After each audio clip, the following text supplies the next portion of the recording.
សួស្តីពុកម៉ែបងប្អូនទាំងអស់គ្នាហ្នឹងហើយថ្ងៃនេះយើងមកបង្ហាញពីកលឹះខ្លះៗក្នុងការចាក់សោឬក៏បើកសោ profile ដែលហៅថា unlock ឬក៏ lock profile យើងហ្នឹងនៅក្នុង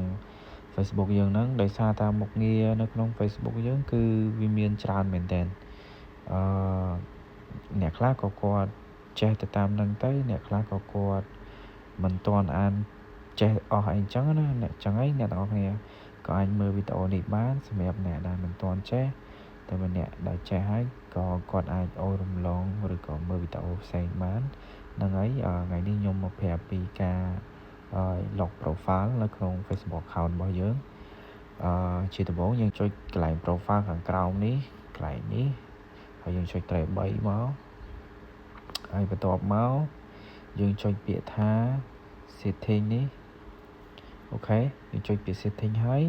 យើង scroll down បានន័យថាយើងអូសមកក្រោមមួយមកយើងឃើញពាក្យថា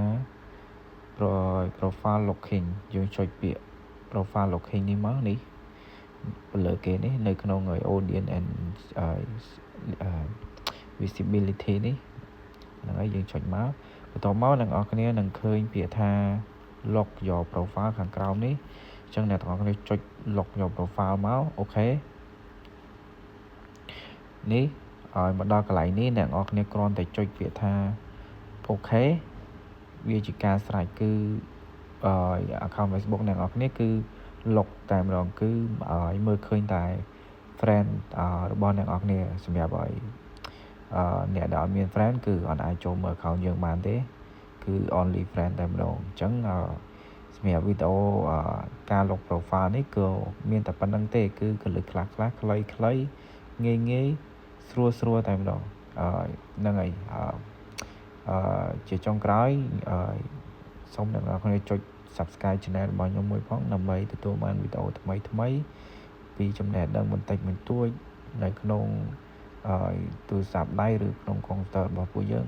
ហើយសម្រាប់វីដេអូក្រោយៗខ្ញុំនឹងបង្រៀនអំពីការធ្វើ slide PowerPoint នៅក្នុងកុំព្យូទ័រនៅក្នុងlaptop របស់យើងហ្នឹងហើយនឹងការរៀនអំពីWord Excel PowerPoint ក៏ដូចជា AutoCAD ហ្នឹងហើយអញ្ចឹងវីដេអូខ្ញុំក៏មកដល់ទីបញ្ចប់អរគុណបងប្អូនអរគ្នាជម្រាបលា